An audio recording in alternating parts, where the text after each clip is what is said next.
Pelayanan-pelayanan Kristen dari seluruh dunia bekerja sama mengadakan kurikulum internasional. Pengajaran-pengajaran ini dibuat untuk membantu gereja-gereja di seluruh dunia supaya setiap orang Kristen dapat berakar dalam iman mereka dan menjadi pelayan-pelayan Tuhan Yesus Kristus. Berikut ini adalah bagian ketujuh dari pengajaran yang berjudul Survei Perjanjian Lama yang dibawakan oleh Christopher Gornold Smith.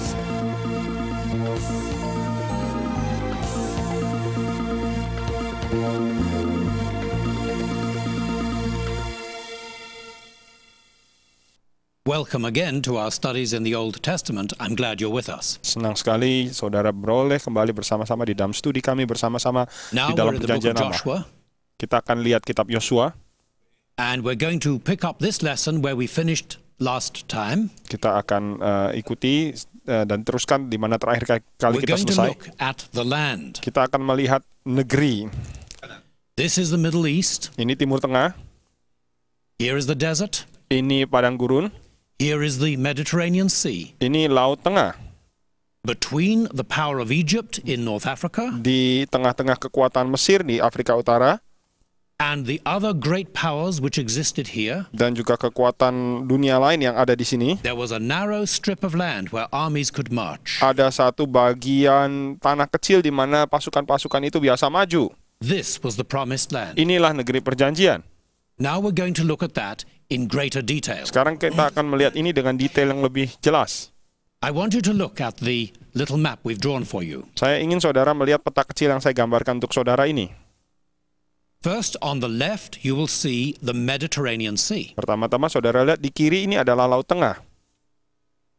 Alongside that, we have the coastal plain, which is a flat area. Dan di pinggirnya saudara lihat daerah pesisir, yaitu daerah tanah datar. Then there are some foothills, small hills. Kemudian ada kaki-kaki bukit, ya, bukit-bukit kecil. These we call the Shephelah. Itu kita sebut Shephelah. And then we come to the main mountains in the center of the country. Kemudian kita lihat namanya dataran pegunungan utama di tengah-tengah negeri ini. Beyond that, we go down again into the Jordan Valley. Nah, di belakangnya kita turun lagi ke lembah Yordan. That is actually below the level of the Mediterranean. Nah, yang ada di bawah permukaan Laut Tengah. Let's go to the north of that area. You see the Sea of Galilee? Mari kita lihat di utara daerah itu adalah Laut Galilea. The River Jordan flows out of Galilee. Sungai Yordan itu mengalir ke Galilea. And flows into the Dead Sea. Dan mengalir ke dalam Laut Mati. There is no outlet from the Dead Sea. The water evaporates. Tidak ada outlet dari Laut Mati. Air itu menguap. But to the south of the Dead Sea, there is a valley that continues called the Wadi Arabah. Nah, namun di sebelah selatan Laut Mati ada air ini terus mengalir namanya Wadi Arabah. The Arabah Valley. Lembah Arabah.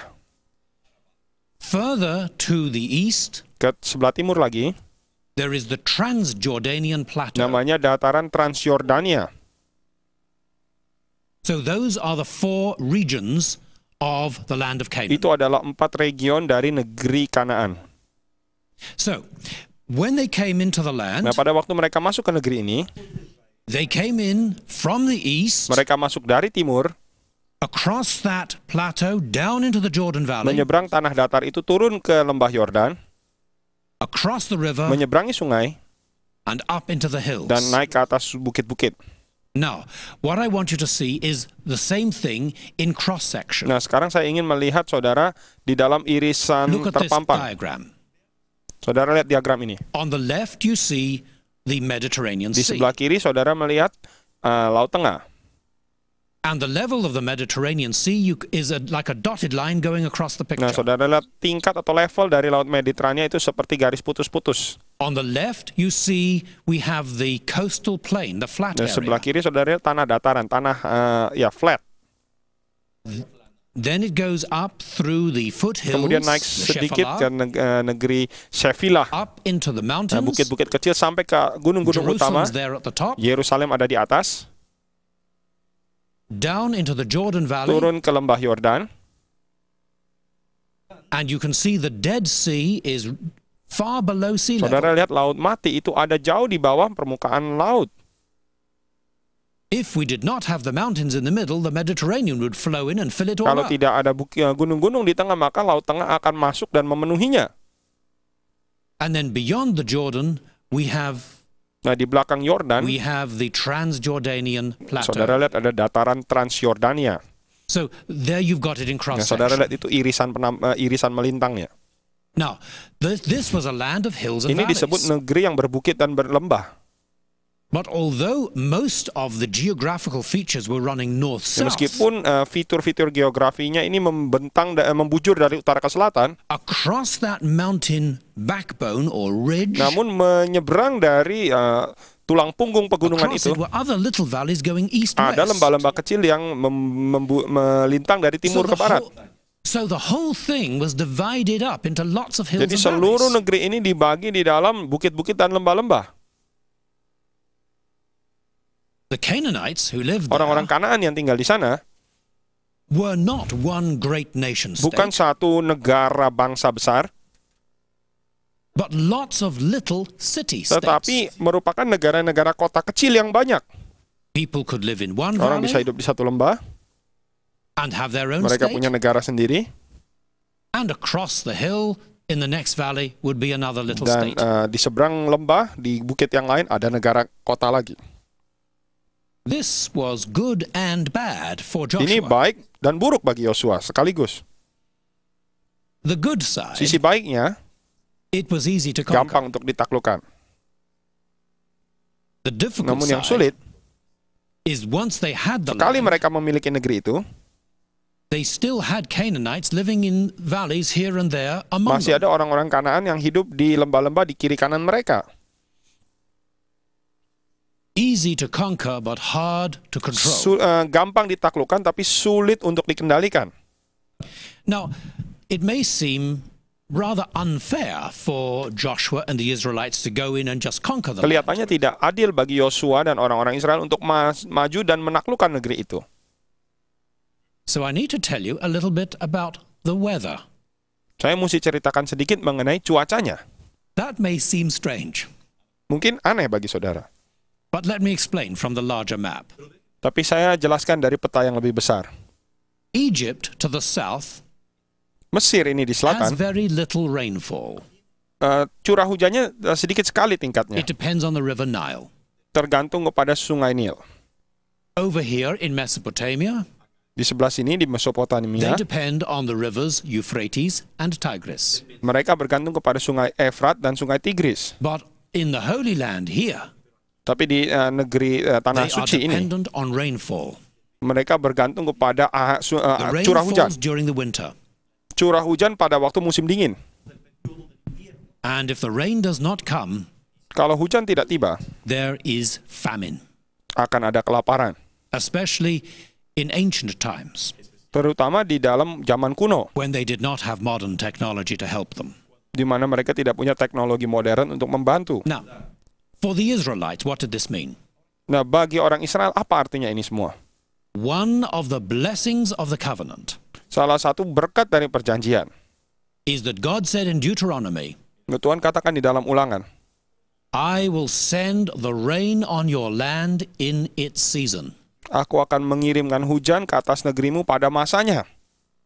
One of the curses in the covenant, Salah satu kutuk di dalam perjanjian, if you disobey and take other gods and worship other gods, kalau engkau tidak taat dan menyembah ilah-ilah lain, then I will not give the rain. aku akan menahan hujan daripadamu. You can see how serious that would be. Saudara bisa lihat betapa seriusnya itu.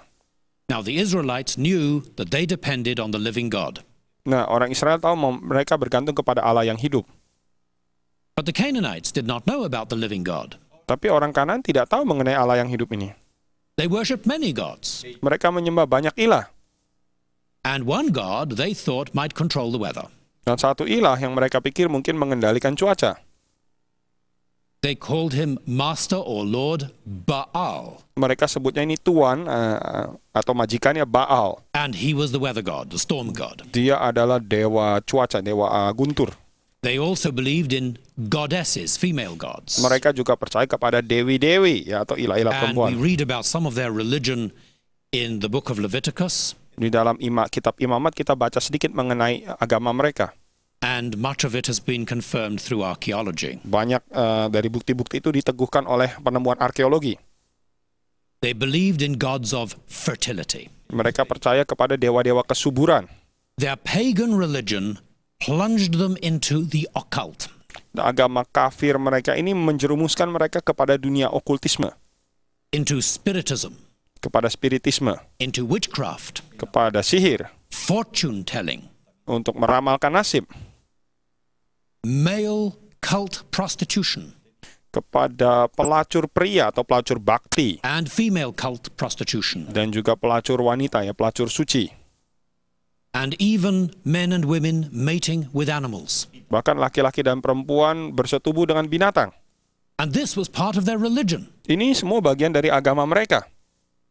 Not only idolatry, Bukan hanya penyembahan berhala, but they offered their own baby boys as burnt offerings, tapi mereka juga mempersembahkan bayi laki-laki mereka sebagai korban bakaran, sacrifices to Baal, to Baal. korban-korban kepada Baal. In their religion, they offered their children through the fire to demons. Dan di dalam agama mereka, mereka melemparkan anak-anak mereka ke dalam api kepada setan-setan. In their relationships, incest, close marriage between brothers and sisters, and that kind of thing was regarded as normal. Dan di dalam agama mereka, incest ya antara saudara laki-laki dan perempuan saling menikah, itu dianggap sebagai normal. Homosexuality was also accepted practice. Homoseksualitas juga dianggap sebagai praktek yang dapat diterima. Now, at the time of Abraham, Pada waktu Abraham, God said, I'm giving you this land, Tuhan katakan, aku berikan kepadamu negara ini, negeri ini, I'm not going to take it away from the people who are in it now. tapi aku tidak akan merampasnya dari orang-orang yang ada sekarang. They have rights, Mereka punya hak, but by the time of Joshua, tapi pada waktu Yosua, God said that the Canaanites had become so evil that they had to give up their land. Tuhan katakan bahwa orang Kanaan sudah bertumbuh menjadi begitu jahat sehingga harus kehilangan negeri mereka. God used very strong language. Tuhan pakai bahasa yang begitu keras. In Leviticus 18, Tidak. verse 25, Imamat 18 ayat 25. for the land is defiled, Karena- therefore I visit the punishment of its iniquity upon it, and the land vomits out its inhabitants. Dikatakan karena negeri ini telah dikotorkan dan negeri ini memuntahkan kenajisan dari para penghuninya. So Joshua led the Israelites into the land, Jadi Yosua memimpin orang Israel masuk ke dalam into negeri the ini center, sampai ke pusatnya, and south, sampai ke selatan and north, dan ke utara, conquering different areas across the land. menaklukkan berbagai area di dalam negeri ini. But not every Canaanite was killed. Tetapi tidak semua orang Kanaan dibunuh. We read in the book of Joshua the story of Rahab. Di dalam kitab Yosua kita berbicara atau melihat cerita mengenai Rahab. She was a lady in Jericho. Dia seorang wanita di kota Yeriko. Now, if there was ever an unlikely candidate for the blessing of God, it was Rahab. Nah, kalau ada satu calon yang paling tidak mungkin ya untuk mendapat berkat-berkat Tuhan, itu pasti Rahab. Rahab was a Canaanite, Rahab itu orang Kanaan and she was a dan prostitute. dia seorang pelacur. And yet her life was spared. Tapi hidupnya diampuni. She became an honorary Israelite. Dia menjadi orang Israel kehormatan. And in the New Testament, we find that she was an ancestor of the line of Jesus Christ. Dan di dalam perjanjian baru kita temukan bahwa dia adalah seorang nenek moyang dari garis keturunan Yesus Kristus. In Matthew chapter 1, verse 5, it mentions Rahab. Matius 1 ayat 5 menyebut nama Rahab. She married Salmon, Dia menikah dengan Salmon, the tribal leader of Judah. pemimpin suku Yehuda. Her son was a man called Boaz. Anaknya adalah seseorang bernama Boaz. He married Ruth. Dia menikah dengan Ruth. And her great-grandson was King David. Dan buyutnya ialah Raja Daud. Raja Daud yang besar. Now, why was this pagan Canaanite harlot saved in this wonderful way? Kenapa pelacur wanita kafir ini diselamatkan dengan cara yang begitu luar biasa? If you read the story in Joshua, Kalau saudara baca ceritanya di dalam Yosua, you will find that she actually risked her life to protect some Israelite soldiers. Dia mempertaruhkan hidupnya untuk melindungi beberapa serdadu Israel. In Joshua chapter 2, Yosua pasal 2, there are some very interesting statements about ada her. beberapa pernyataan yang amat menarik mengenai dia. First of all, Pertama-tama, in verse 9, dalam ayat 9, she said, I know that the Lord has given you the land, that the terror of you has fallen on us, and that all the inhabitants of the land are faint-hearted because of you. dan berkata kepada kedua orang-orang itu, aku tahu bahwa Tuhan telah memberikan negeri ini kepada kamu, dan bahwa kengerian terhadap kamu telah menghinggapi kami, dan seluruh penduduk negeri ini gemetar menghadapi kamu. She knew about God. Dia tahu tentang Allah. She said, I know the Lord has given you this land. Dia tahu, aku tahu Tuhan telah memberikan negeri ini kepadamu. In verse 10, Ayat 10, she said, we have heard how the Lord dried up the water of the Red Sea for you when you came out of Egypt. dia katakan, kami telah mendengar bagaimana Tuhan telah mengeringkan air laut merah untuk kamu pada waktu kamu keluar dari Mesir.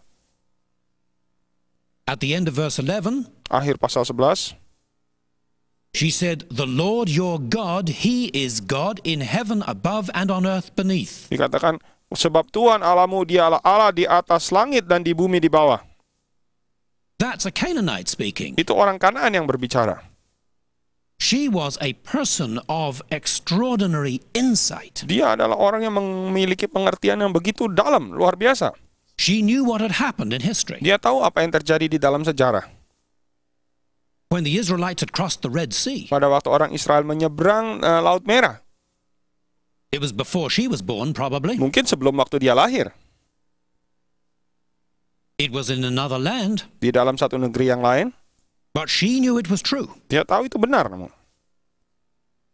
And that this God who had brought the Israelites out of Egypt dan Allah ini yang telah membawa orang Israel keluar dari Mesir was going to change her world. akan mengubah dunianya. She knew that Jericho would fall. Dia tahu bahwa Yeriko akan jatuh. Canaan was under judgment. Kanaan itu ada di bawah penghukuman. The Israelites were going to take it. Orang-orang Israel akan mengambilnya, akan menerimanya. And so she said, I choose Dikatakan, aku pilih to make my identity untuk membuat identitasku with the people of God dengan umat Allah, and not with the people I have come from. bukan dari umat di mana aku berasal ini. Now, you may think that that was a rather not a good thing to do. Saudara pikir, oh itu bukan perkara yang baik. But look, this was not just a matter of nationalism. Nah, saudara, ini bukan cuma sekedar masalah nasionalisme. This was not just Israel versus Canaan. Ini bukan cuma sekedar Israel versus Kanaan. This was not just the accident of birth that she happened to be a Canaanite. Bukan ini satu karena kebetulan lahir sebagai orang Kanaan. She saw something bigger than her nation. Dia lihat sesuatu yang lebih besar daripada bangsanya sendiri. Something bigger than Canaan. Sesuatu yang lebih besar dari Kanaan. She saw God. Dia lihat Tuhan.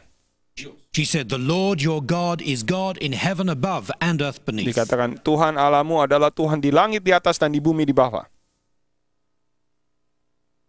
The power of God transcended both Israel and Canaan. Bahwa kuasa Allah itu transenden, mengatasi baik Israel maupun Kanaan. God is the Lord, Yahweh, Jehovah. Yahweh itu adalah Tuhan. And that's the word she used. Itulah kata yang dia pakai. She must be on the side of God. Dia mesti ada di pihak Tuhan.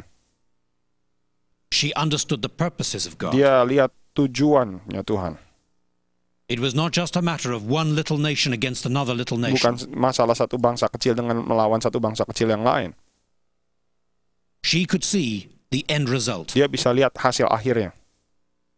And because of Dan this, karena ini, she took an extraordinary risk. dia ambil resiko yang luar biasa. She did not just think, oh, I can save my skin. Dia cuma hanya tidak pikir, oh saya bisa menyelamatkan hidup saya. She risked her own life for the people of God. Dia mempertaruhkan hidupnya untuk menyelamatkan umat Allah. put herself in a very difficult Dia position. taruh dirinya di dalam posisi yang amat sulit. And in the New Testament we Dan di read dalam Perjanjian Baru kita baca in Hebrews 11:31. Ibrani 11 ayat 31. By faith, the harlot Rahab did not perish with those who did not believe when she had received the spies with peace. Dikatakan dengan iman Rahab tidak binasa ketika dia menerima kedua pengintai itu dengan damai sejahtera.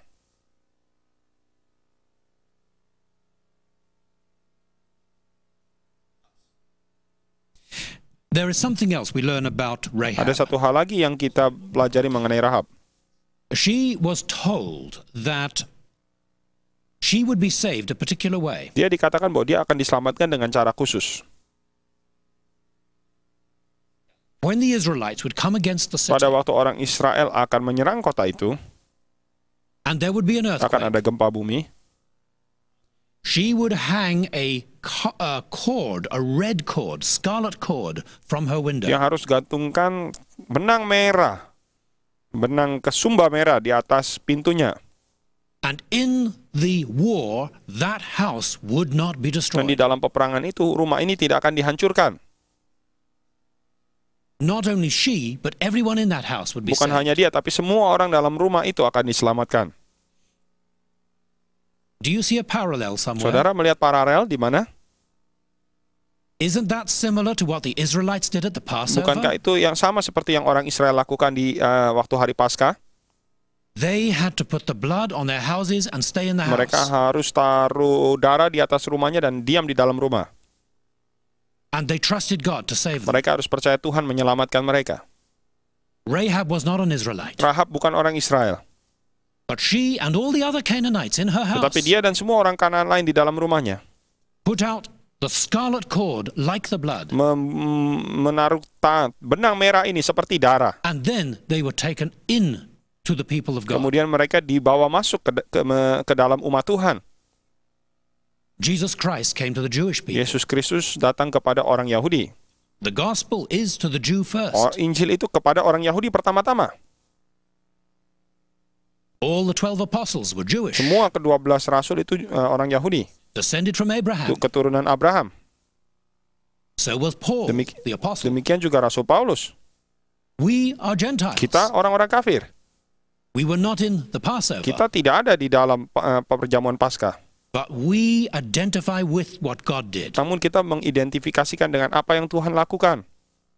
And now God has a new people, Sekarang Tuhan punya umat yang baru.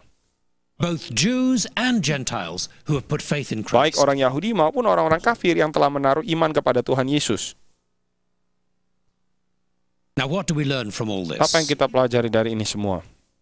First, the fact that Rahab was a harlot and a pagan Canaanite did not stop her from turning to God. Fakta bahwa Rahab adalah seorang pelacur dan seorang Kanaan yang kafir tidak menghalangi dia untuk berpaling kepada Tuhan. She lived in a city which was already under the judgment of God. Hidup di dalam kota yang sudah ada di bawah penghakiman Tuhan.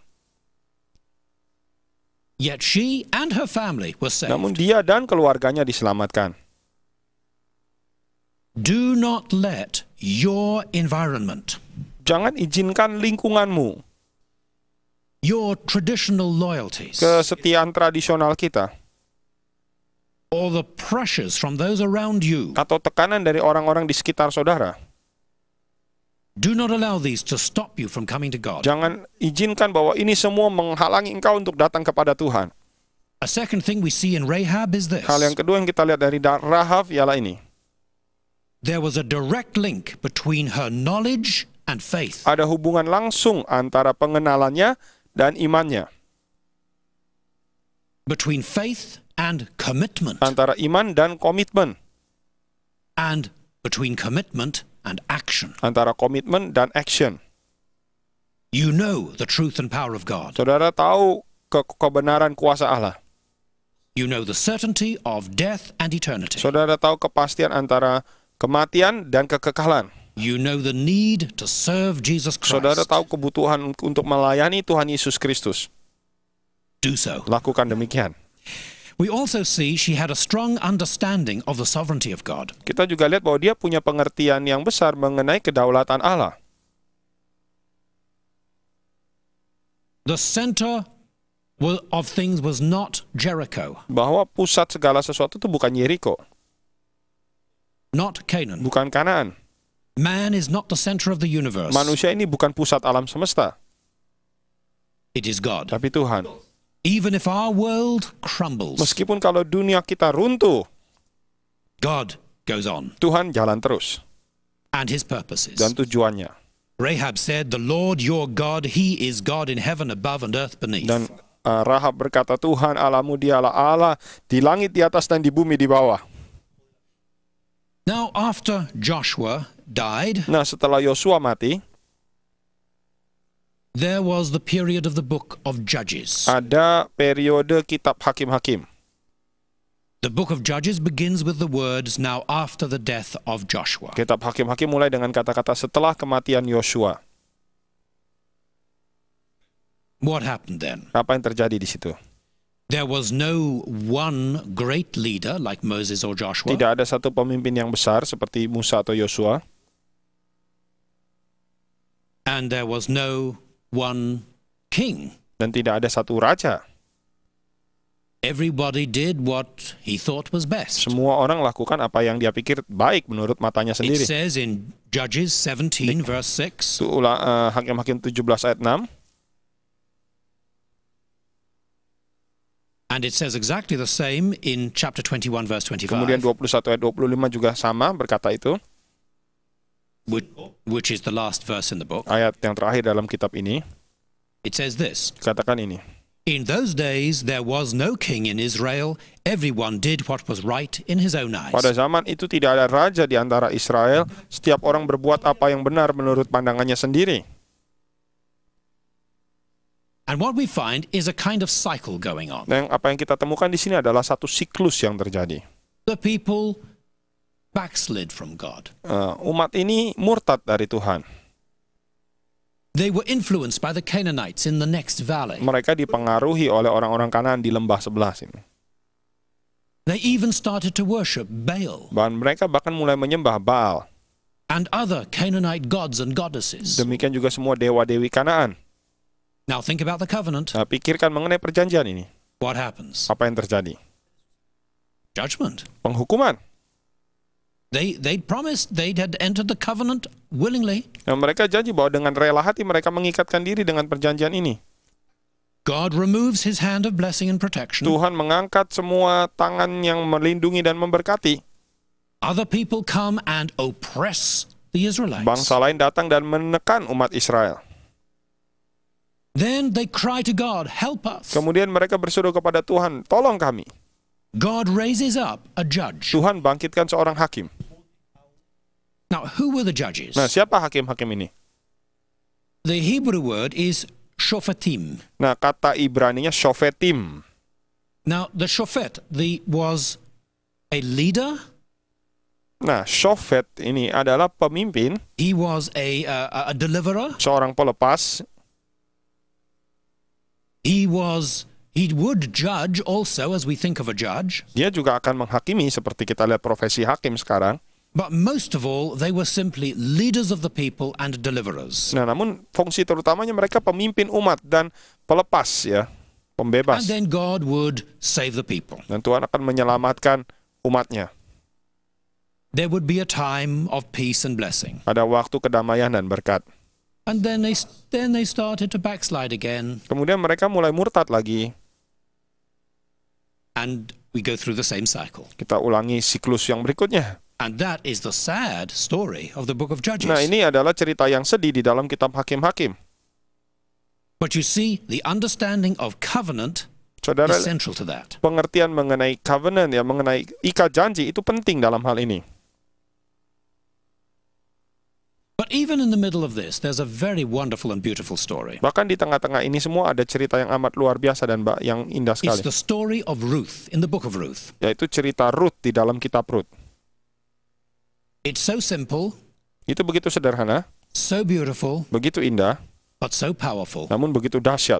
Be sure you can read it. Saudara bisa baca sendiri. There are three keys to the character of Ruth. Ada 3 kunci mengenai karakter Ruth. First, the matter of identity. Pertama sekali lagi mengenai masalah identitas. Then, the matter of loyalty. Kemudian masalah kesetiaan. And finally, that of faith. Dan yang terakhir itu iman. Now, we've already talked about identity. Nah, kita sudah bicara mengenai identitas. That in the Bible, people saw their identity was in community. Nah, di dalam zaman Alkitab, orang melihat identitas mereka di dalam komunitas. People did not assert their identity by saying why I'm different from everybody else. Orang-orang tidak mengasertkan dia punya identitas dengan mengatakan ini loh yang membedakan saya dari orang lain. Who they belonged to. Identitas mereka ialah kepada siapa mereka dimiliki. And Ruth was not an Israelite. Ruth lagi juga bukan seorang Israel. She came from Moab. The Moabites were on the other side of the Jordan. Nah, dia dari suku orang Moab, bangsa Moab di sebelah sana Sungai Yordan. Her husband died. Suaminya mati. Her mother-in-law was an Israelite. Ibu mertuanya orang Israel. And this mother-in-law, Naomi, was going to go back to Israel, back to Judah. Ibu mertuanya ini, Naomi ini akan kembali ke Israel, kembali ke Yehuda. They were both widows. Mereka dua-dua janda. Mother-in-law and daughter-in-law. Ibu mertua dan anak mantu. Ruth said, I want to come with you. Ruth katakan, aku mau ikut kamu. Her mother-in-law said, that's not necessary. Dan ibu mertuanya bilang, itu tidak perlu. There's no future for me. Tidak ada masa depan lagi bagi saya. And you know, if you come with me, you're a foreigner. Dan kalau kamu ikut saya, kamu orang asing, kamu tahu. So nobody will want to marry you. Tidak ada yang mau menikah denganmu. You stay with your own people. Kamu tinggal dengan bangsamu sendiri. You'll find a good husband. Kamu akan temukan suami yang baik. And Ruth turned around. Dan Ruth berbalik. And she said, my identity is with your people. Dan sekarang identitasku ada bersama bangsamu. It's one of the most beautiful poems in the Bible. Ini adalah salah satu syair yang paling indah mungkin dalam Alkitab. Chapter 1 verse 16. Rut 1 ayat 16. Ruth said, Ruth berkata, entreat me not to leave you, janganlah or to desak aku turn meninggalkan back engkau, from following after you. atau For mengikuti wherever engkau. you go, I will go, and wherever you lodge, I will lodge. Your people shall be my people, and your God my God.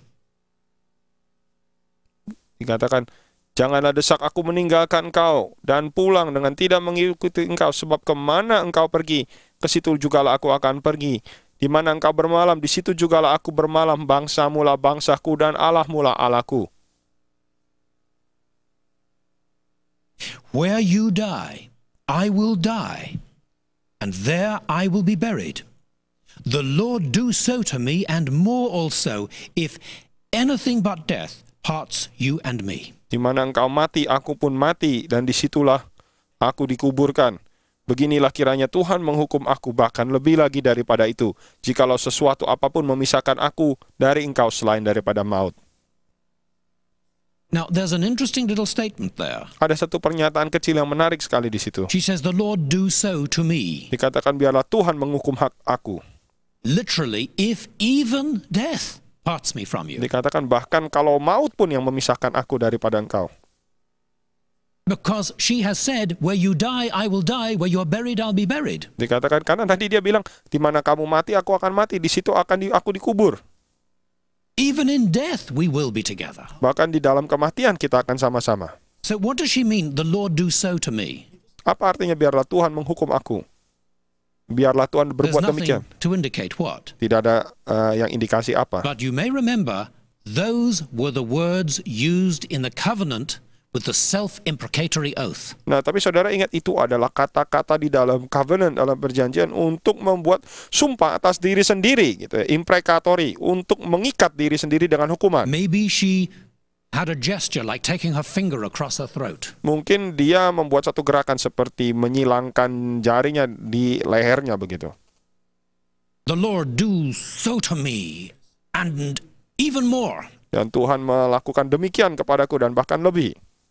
If even death parts me from you. Bahkan kalau sampai kematian pun yang memisahkan aku dari engkau. What a powerful statement. Satu pernyataan yang dahsyat. She chose her identity with God and his people. Dia memilih identitasnya bersama Allah dan umatnya. Now, with identity Bersama dengan identitas, comes loyalty. ya di situ baru muncul kesetiaan. In Ruth chapter 3 verse Di 10, dalam Rut pasal yang ketiga ayat yang ke-10, Boaz said, Boas berkata To Ruth. kepada Rut, "Blessed are you of the Lord, my daughter, for you have shown more kindness at the end than at the beginning."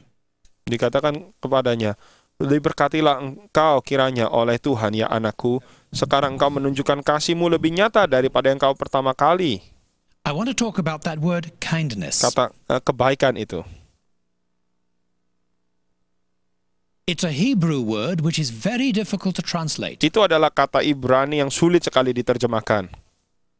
It's the word chesed. Itu kata Ibrani chesed. And what does it mean? Apa artinya?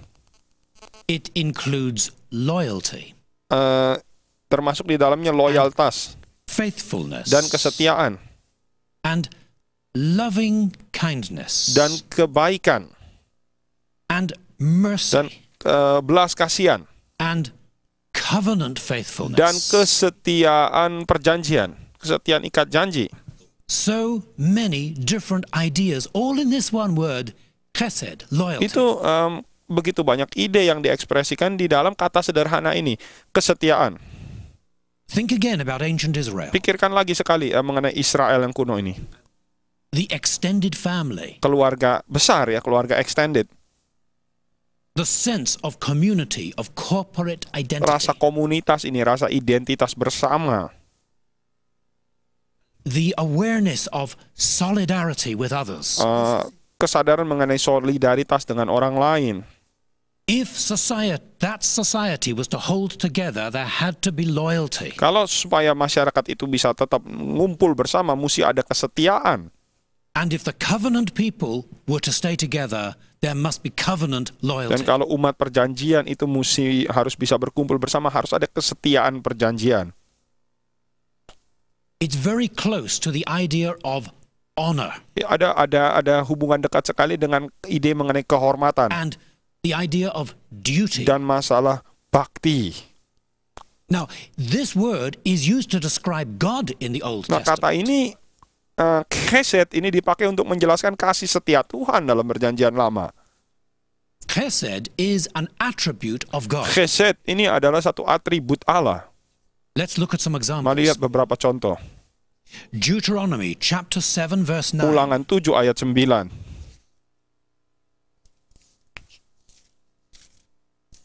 Therefore know that the Lord your God, He is God, the faithful God, keeping covenant and chesed, mercy, for 1,000 generations with those who love Him and keep His Sebab itu commandments. haruslah kau ketahui bahwa Tuhan Allahmu, dialah Allah, Allah yang setia, yang memegang perjanjiannya dengan chesed terhadap orang-orang yang kasih kepadanya dan berpegang pada perintahnya sampai ke beribu-ribu It keturunan. says He keeps covenant and chesed. Dikatakan dia memegang perjanjian dan chesed.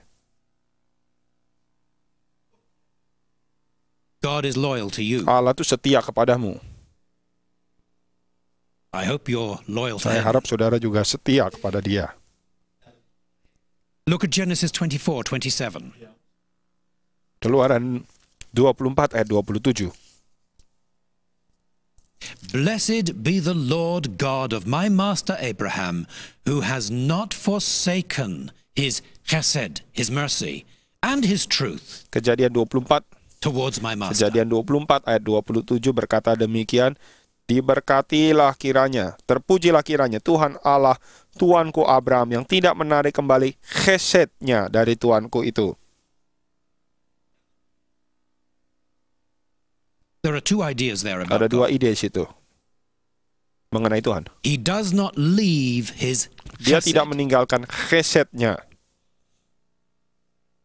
And his truth, which has the idea of firmness, Dan steadiness. kebenarannya yang artinya ada ide mengenai keteguhan, ya, kemantapan. In Exodus 15, Keluaran 15. verse 13, Keluaran 15 ayat 13. it's speaking to God. Berbicara mengenai Tuhan. You in your mercy, chesed, have led forth the people whom you have redeemed. You have guided them in your strength to your holy habitation. Dengan chesedmu lah engkau telah menuntun umatmu yang telah kau tebus. Dengan kekuatanmu engkau telah membimbing mereka ke tempat kediamanmu yang kudus. And then in Exodus 34, verse 6, Keluaran 34 ayat 6 misalnya. the Lord God, merciful and gracious, long-suffering and abounding in chesed and truth.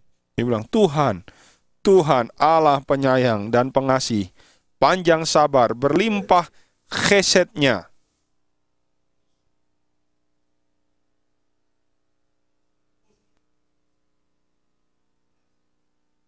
In Psalm 136, Mazmur 136.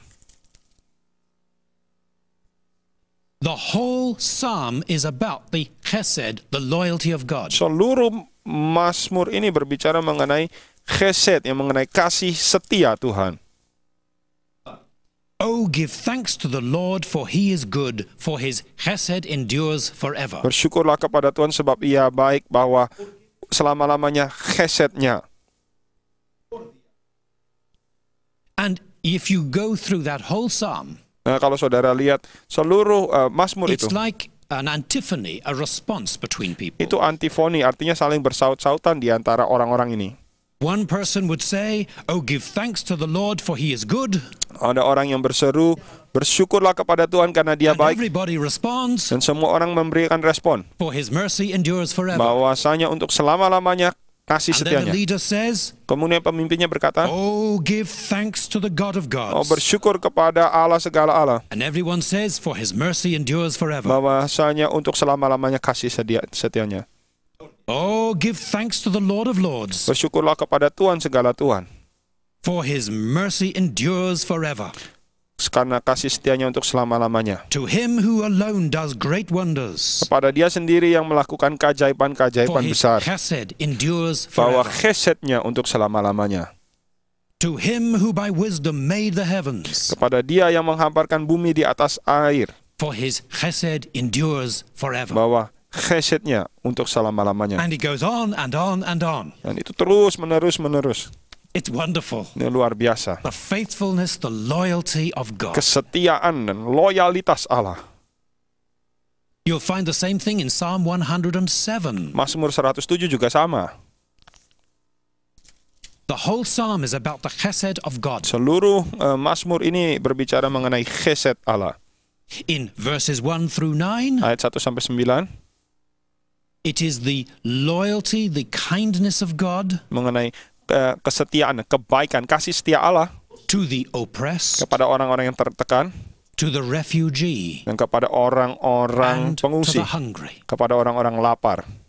In verses 10 through 16, Ayat 10 sampai 16, it is the chesed, the kindness of God ini adalah chesed, kasih setia Allah to those whose own sins have brought them into hard circumstances. kepada orang-orang yang dosa-dosa, karena dosa-dosanya sendiri menibakan mereka ke dalam keadaan-keadaan yang sulit ini. In verses 17 through 22, Ayat 17 sampai 22, it is the chesed of God itu chesed Allah to those whose sins have brought them into difficult emotional circumstances. kepada orang-orang yang karena dosa-dosa mereka membawa mereka ke dalam keadaan emosi yang sulit.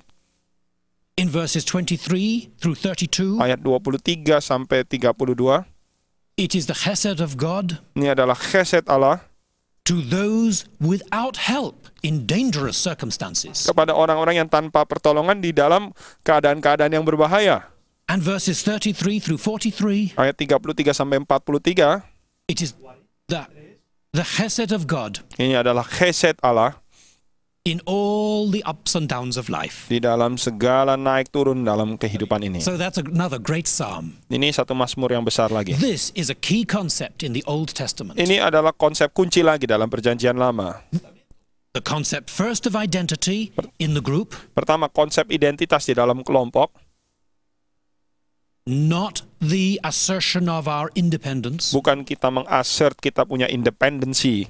Then the covenant relationship, Dan hubungan ikat janji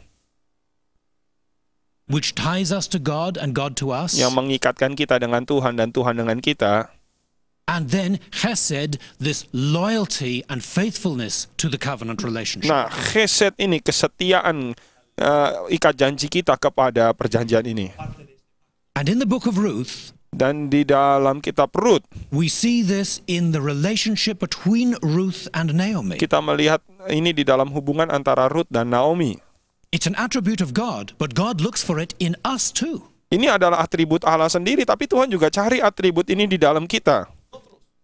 You find it mentioned about Ruth in Kita lihat ini chapter 1, di dalam Rut pasal the 1, part we read a little earlier. bagian yang tadi kita baru baca. Ruth says, I won't leave you. I'm going to stay with you. Rut katakan, aku tidak tinggalkan engkau, aku mau bersama-sama dengan engkau. I'm even going to be buried where you're buried. Aku akan dikuburkan di mana engkau dikuburkan. I will take any risk Aku akan ambil segala in resiko order to be loyal. supaya saya bisa setia. That was characteristic of Ruth. Itu karakteristik Rut. Well, God honored this lady in a wonderful way. Nah, Tuhan menghormati wanita ini dengan begitu luar biasa. She was not of the tribe of Judah. Dia bukan dari suku Yehuda, She was not of any of the tribes of dia Israel. bukan dari suku mana-mana pun di Israel. She was an outsider. Dia orang luar, But she had loyalty to God. tapi dia punya kesetiaan kepada Tuhan. God brought her right in, Tuhan membawa dia masuk, gave her a wonderful husband, berikan suami yang luar biasa, Boaz. Boaz. Well, I think he understood Ruth, Saya pikir dia mengerti Rut, because we have just heard that he was the son of Rahab and she was an outsider. dan karena kita juga baru dengar dia adalah anak Rahab. Rahab juga orang luar. And Ruth and Boaz had a son, Dan Rut dan Boaz punya anak. and from that line came King David Dari keturunan itu lahir Raja Daud and Solomon dan Salomo and the kings of Judah. dan raja-raja Yehuda. And then ultimately in the New Testament that comes down to Jesus Christ. Kemudian terus menerus sampai ke dalam perjanjian baru turun kepada Tuhan Yesus Kristus. Now this period under the book of in Judges, Nah, periode ini yaitu periode hakim-hakim. while some nice things were going on with Ruth, Ada beberapa hal yang baik terjadi misalnya dengan Rut. was also a period of danger, Ini juga periode periode bahaya because a new people had arrived in the land. karena ada satu bangsa baru yang tiba di negeri itu. Some of them had already been there from the time of Abraham, Ada yang sudah ada di situ dari sejak zaman Abraham. but now they arrived in great numbers. Sekarang mereka tiba dengan besar-besaran. Who were these people? Siapa orang-orang ini? The Philistines. Orang-orang Filistin. Where did they come from? Mereka datang dari mana?